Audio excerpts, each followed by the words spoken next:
자, 지난 시간에 이어서 계속 가도록 하겠습니다. 지난 시간에 선생님 마지막에 실험법에 대해서 한번 언급하고 넘어가자고 했는데, 요 지금 EBS에 정리된 그림을 가지고 한번 설명해 보도록 하겠습니다. 굉장히 중요한데요. 원래 실험 집단과 통제 집단으로 나눕니다. 근데 이 실험 집단과 통제 집단은 이 사람들이 어떠한 특성을 갖고 있어야 되냐 하니까 둘 다 동질적이어야 됩니다. 이 두 집단은 동질적이어야 돼요. 그래서 이 동질적인 걸 뭘로 검사하니까 바로 사전검사. 이 사전검사를 하는 이유가 이 두 집단이 실험 집단과 통제 집단이 동질적인가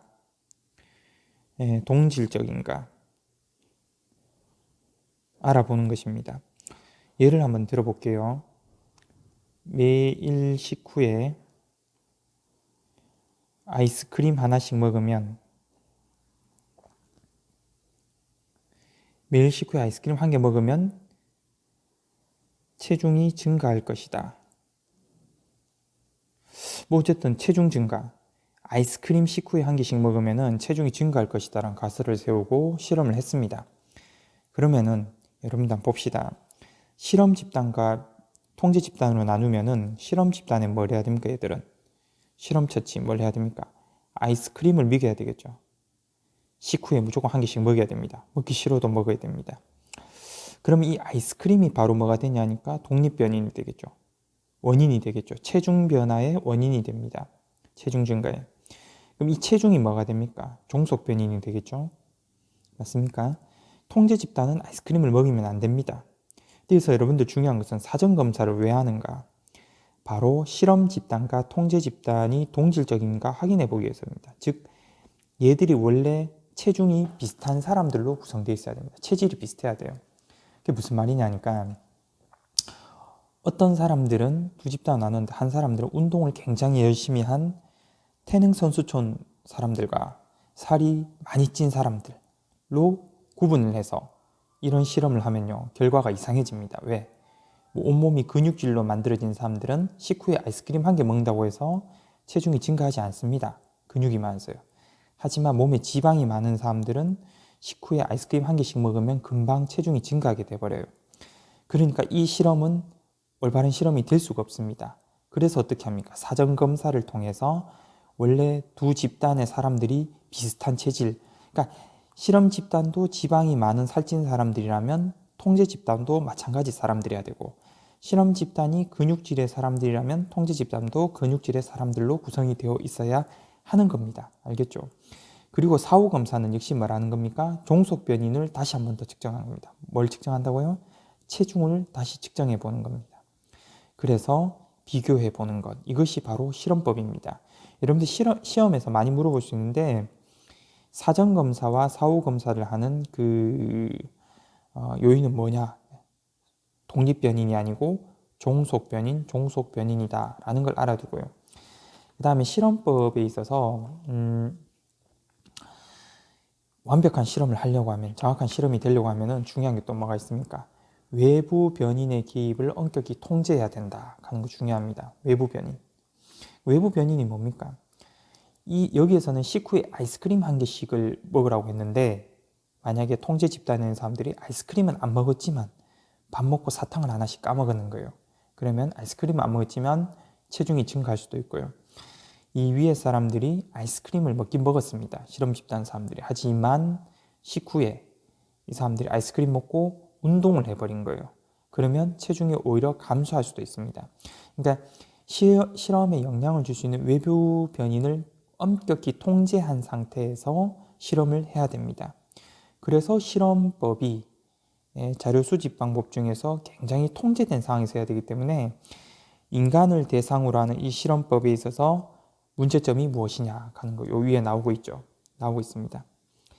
자연과학에서와는 달리 사회과학에서는 엄격하게 통제된 실험이 곤란하다. 여기에서 엄격하게 통제된 실험이 뭘 얘기하는 겁니까?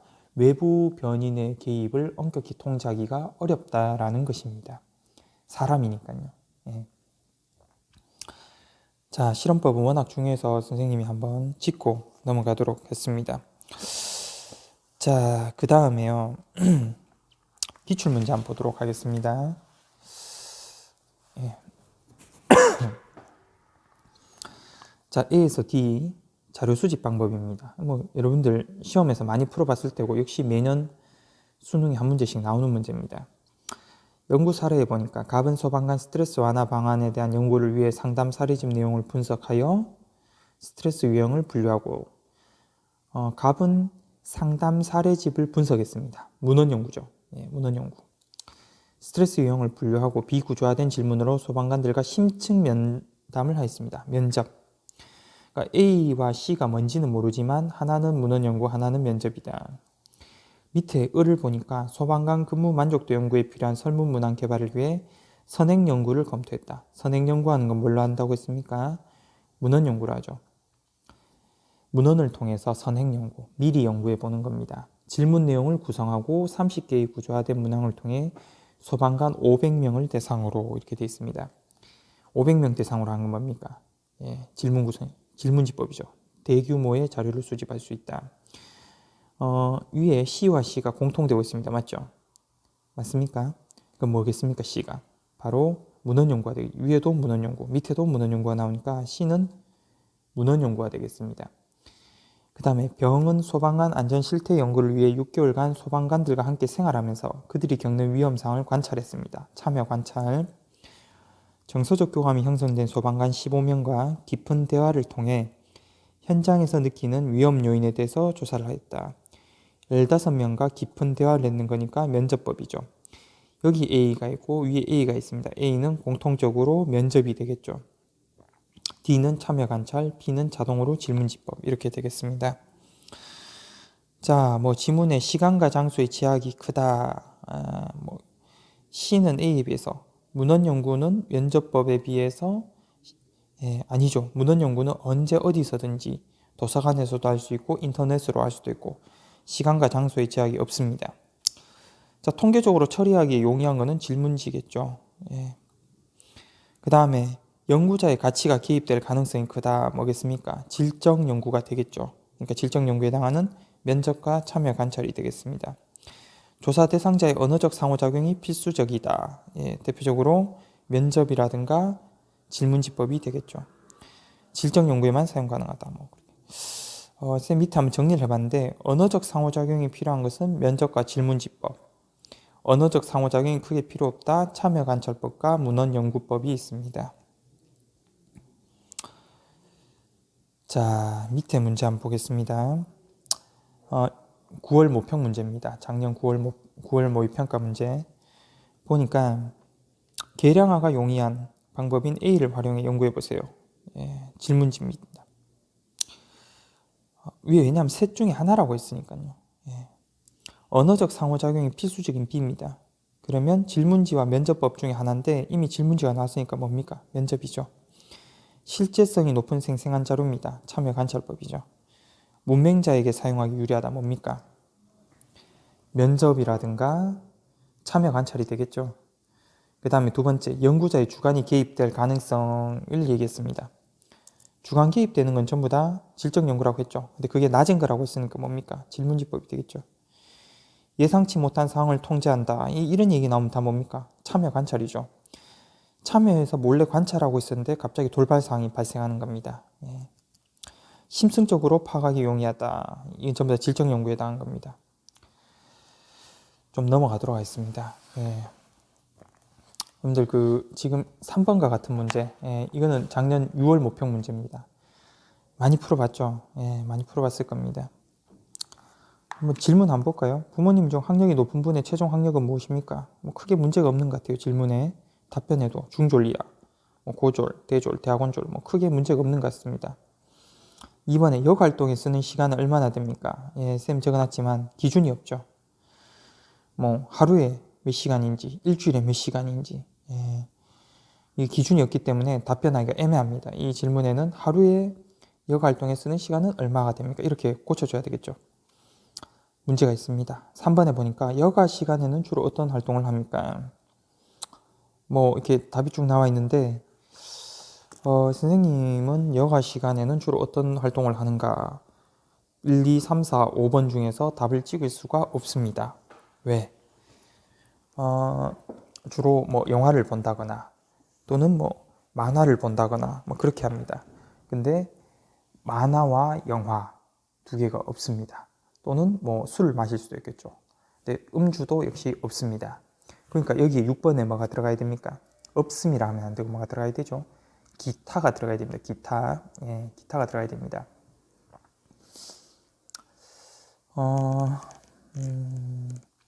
그리고 좀 중복되는 부분이 없지 않아 있죠. 공연 관람과 동호회 활동, 여행과 동호회 활동, 뭐 이렇게 겹칠 수 있죠. 예. 중복될 수 있습니다. 그런 문제점도 있고요. 4번에 최근에 새롭게 접해봤거나 앞으로 해보고 싶은 여가 활동은 무엇입니까? 쌤이 적어놨지만 새롭게 접해봤다. 한 가지 질문이 있죠. 앞으로 해보고 싶다. 한 가지 질문이 있죠. 하나의 질문에 두 가지 질문이 들어가면 안 된다 그랬죠. 예, 여러분들 잘 알고 있을 텐입니다. 이것도 역시 EBS 수능 특강 잠깐 한 번만 보도록 하겠습니다. 이 잘못된 사례 한번 보겠습니다. 당신 하루 수면 시간 얼마나 됩니까? 6시간 미만, 6시간 이상, 8시간 이하, 8시간 뭐가 잘못됐습니까? 8시간 이하와 8시간 이상, 8시간이 중복되고 있죠. 중복된 내용이 없어야 한다. 즉 선택지는 상호 배타적이어야 됩니다. 그러니까 어떻게 해야 됩니까? 6시간 이상, 8시간 이하 돼 있으면 8시간 초과 뭐 이렇게 돼야 되겠죠. 8시간 초과로 바꿔야 되겠죠. 응답 가능한 모든 선택지를 제시해야 된다. 이걸 우리가 포괄성이 있어야 된다고 하는데 하루 수면 시간은 얼마나 됩니까? 6, 7, 8. 이 쌤이 찝을 수가 없습니다. 왜? 쌤은 하루 6시간 30분 자는 날이 많거든요. 찍을 수가 없습니다. 그러니까 뭐 6시간에서 7시간 또는 하루 5시간 자는 사람도 많습니다. 그러면 6시간 미만 뭐 이런 식으로. 자, 잘못됐죠? 찍을 데가 없습니다. 뭐 기타를 넣어주면 또 뭐 답이 되게 올바르게 될 수도 있는데 기타도 없죠. 당신의 수면 시간은 얼마나 됩니까? 6시간 미만. 이거 역시 위에 질문하고 뭐가 다릅니까? 하루라는 말이 빠져있죠.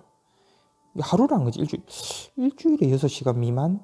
좀 심각하죠. 어쨌든 뭐 하루라든가 한 달이라든가 뭐 일주일 뭐 이게 기준이 없습니다. 질문의 의미가 명확하지가 않죠. 당신이 하루에 충분한 휴식과 수면을 취한다고 생각하십니까? 자, 충분한 휴식 1번, 수면 2번. 휴식을 묻는 건지 수면을 묻는 건지 알 수가 없죠. 두 가지 정보를 동시에 묻고 있습니다.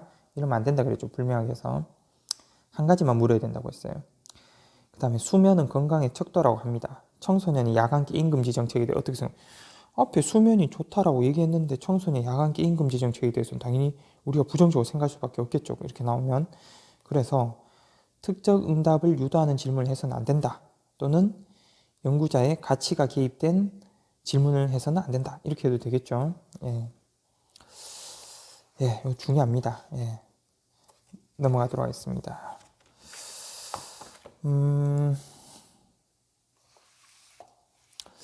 자, 그 다음에 8번 문제를 한번 볼 텐데, 이 8번 문제가 수능 기출 문제입니다. 많이 접해본 문제 스타일이죠. 뭐, 셋 중에 하나다.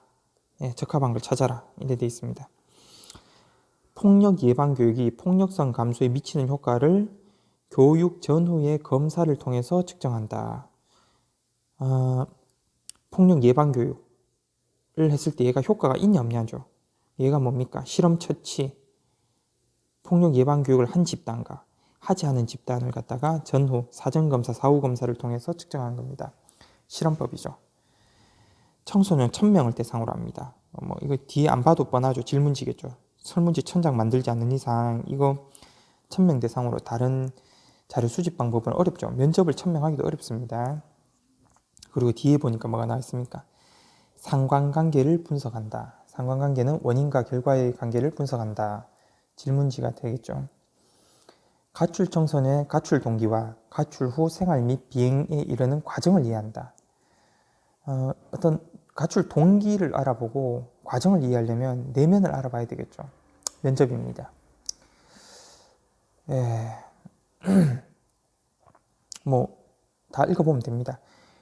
리을 한번 보겠습니다.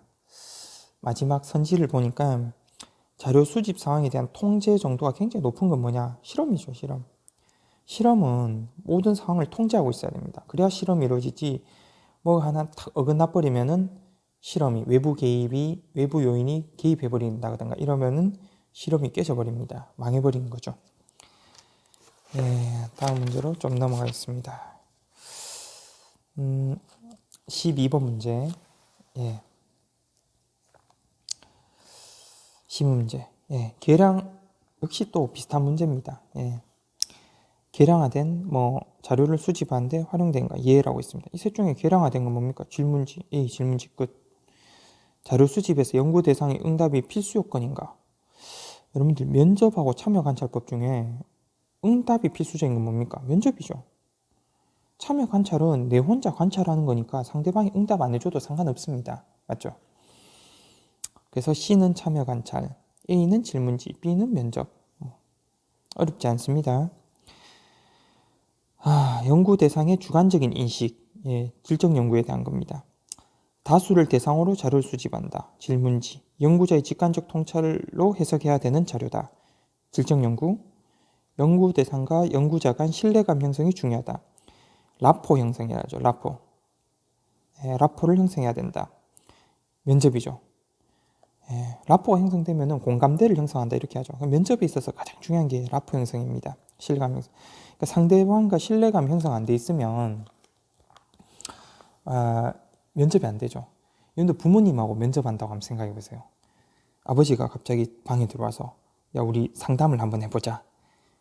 상담이 되겠습니까? 평소에 공감대 형성 안 돼 있는데 갑자기 들어와서 너 고민이 뭐니? 요즘 누구랑 친하니? 너 앞으로 어떻게 살 거야? 이런 말을 꺼냈을 때 대화가 이루어지지 않을 거란 겁니다. 그래서 평소에 신뢰감을 돈독히 쌓아놓으면 상담이 잘 될 수 있다. 뭐 그런 거죠. 그 다음에 통제 수준에 대한 건데 통제 수준이 어느 게 제일 크냐? 어느 게 제일 크겠습니까? 당연히 질문지겠죠. 왜? 정해진 구조화된 질문에 응답하는 거니까 자료 수집상이 통제되어 있습니다. 그 질문의 범위를 벗어나는 것을 내가 답변할 수가 없어요. 그 다음에 두 번째가 뭡니까? 면접이죠. 왜? 역시 상대방이 묻는 질문에 대해서만 내가 응답할 수 있습니다. 상담자, 연구자가 상담할 때요. 하지만 참여 관찰은 어떻습니까? 통제 수준이 가장 낮죠. 돌발 상황이 일어날 수 있습니다. 연구 대상자가 어떤 행동을 할지 모릅니다. 그래서 거기에 대한 어떤 통제 수준이 굉장히 낮다. 뭐 그렇게 볼 수 있습니다. 그렇죠?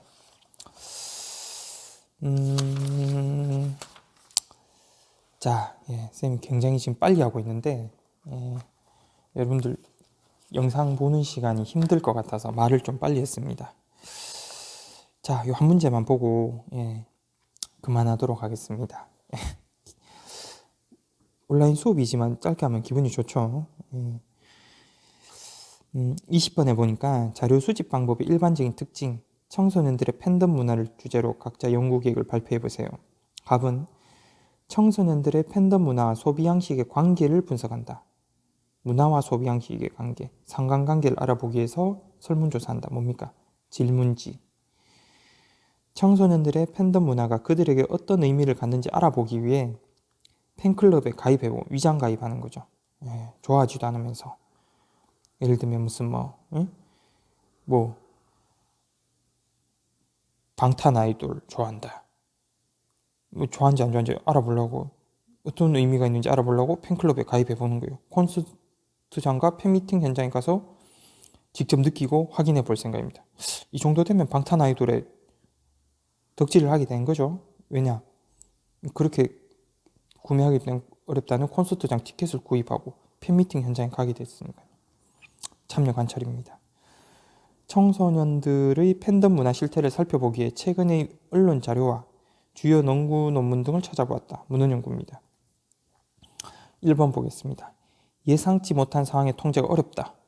뭡니까? 참여 관찰이죠. 시공간의 제약을 적게 받는다. 문헌 연구죠. 실제성이 높은 생생한 자료를 확보한다. 뭡니까? 참여 관찰.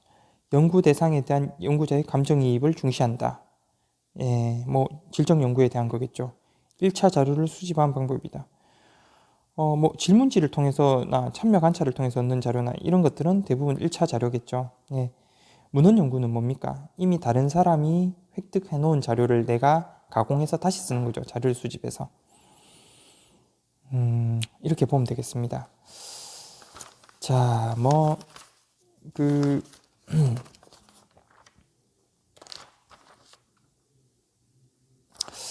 예, 다음 시간에 봐야 되는 사회문화 현상의 탐구 절차와 태도인데 요것만 한번 보도록 하겠습니다. 이 문제 안 나와서 선생님이 한번 보도록 하겠습니다. 이 양적 연구의 탐구 절차에 있어서 가치가 개입되는 단계가 있고 가치가 개입되면 안 되는 단계가 있습니다. 가치가 개입되는 단계는 무엇이냐? 그 다음에 이렇게죠.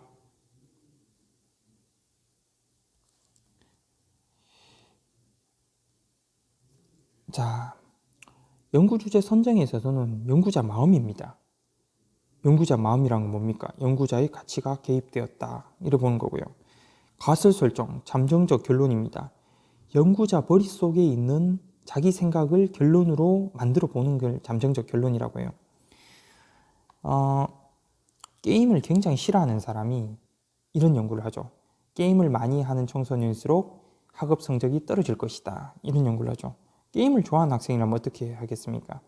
게임을 많이 하는 학생들이 창의적 사고력이 뛰어날 것이다. 그럼 자기 생각이 다 반영된 게 바로 가설입니다. 연구 설계. 조사 대상을 누구로 할까? 예, 게임을 주제로 한다? 고등학생을 할지 중학생을 할지. 자기가 중학생이면 중학생, 고등학생이면 고등학생. 자기 마음이죠. 역시 가치가 개입됩니다. 자료 수집 방법 뭘로 할 건데 난 실험으로 할 거야. 그럼 자기 마음입니다. 조사 내용 자기 마음이에요. 조작적으로 어떻게 정의할 건데 자기 마음입니다. 그래서 이때 가치가 개입된다라는 겁니다. 특히 개념을 측정하도록 조작적으로 정의한다. 개념의 조작적 정의. 우리 시험에 잘 나오죠. 예전에 잘 나왔습니다. 개념의 조작적 정의가 어느 단계에 들어가는가? 바로 연구 설계 단계에 들어간다라는 거. 잘 알아두고요. 그 다음에 자료를 수집해서 분석해서 검증하고 도출. 이 과정에 만약에 개인의 생각이 들어가 버리면 어떻게 됩니까? 가치가 들어가 버리면 연구 조작이 되는 거죠. 큰일 납니다. 여기서는 일절 가치가 개입되면 안 됩니다. 이 여러분들 단계를 알아두는 것도 중요합니다. 알겠죠? 그리고 마지막에 보니까 기각되는 결과가 나오면 가설이 검증. 이 뭡니까 이거? 가설의 진위 여부. 가설이 수용 또는 기각. 수용이란 말은 뭡니까? 내가 잡은 가설이 검증해 보니까 맞더라 이 말이고 기각되었단 말이 뭡니까? 기각은 뭡니까? 받아들여지지 않았다는 거죠. 내 가설이 틀렸다는 겁니다. 결론 도출. 가설이 수용되면 연구 결과를 일반화를 시도한다. 결국 일반화하려고 결국 이런 작업을 한 겁니다. 알겠죠? 네. 우리 앞에서 했다시피 먼저 가설이라는 결론을 도출해놓고 이런 단계를 거쳐서 검증하는 거니까 이것이 바로 뭡니까? 연역적인 과정이다. 양적 연역적 과정이고요. 자, 표본이 모집단을 대표하지 못하면 모집단을 대상 연구 결과를 일반화할 수 없다. 기억하라고 돼 있는데 지난 시간에 했죠. 표본 집단을 잘못 잡으면 대표성이 떨어져서 일반화할 수 없다는 것. 그 다음에 질적 연구의 탐구 절차입니다. 뭐가 빠져 있습니까? 여기에 가설 설정 단계가 없죠. 결론을 먼저 내리는 것이 아니고 뭡니까? 자료 수집에서 결론으로 나오는 겁니다. 뭡니까? 귀납적 과정입니다. 그리고 이 자료 수집과 해석의 단계가 동시에 일어난다는 것도 한 가지 알아두기 바랍니다. 동시에. 왜냐하면 우리가 면접을 통해서 자료를 수집한다는 걸 예로 들어볼게요. 선생님이 학생과 면접을 통해서 직관적 통찰이나 감정이입을 하고 있습니다. 예를 들면 면접하는데 상담을 하는데 학생이 부모님이 어렸을 때 돌아가셨어요. 그럼 부모님이 돌아가셨다. 그 대답을 통해서 선생님 어떻게 합니까? 수집하면서 동시에 해석이 돼버리죠. 얘의 삶이 어려웠겠구나. 감정이입하고 통찰을 가지고 감정이입해버립니다. 해석을 해버리죠. 이 단계가 따로 일어나는 게 아닙니다. 질적 연구에서는 동시에 일어난다. 그리고 가설 단계가 없으니까 검증 단계도 없이 결론으로 간다 하는 거 알아두기 바랍니다. 어, 그 옆에 나오는 이 단계는요, 쌤이 문제로 풀지 않겠습니다. 요거는 이 내용만 잘 알아두면은, 여러분들 수능 특강 문제만 좀 풀어봐도 수능에 나온 문제를 풀 수 있고요.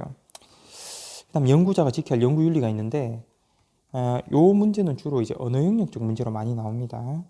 그래서 지문을 잘 읽어보면은, 연구 윤리, 뭐가 지금 잘못되었는가를 갖다가 찾아볼 수 있습니다. 수능에 한 문제는 꼭 나와요.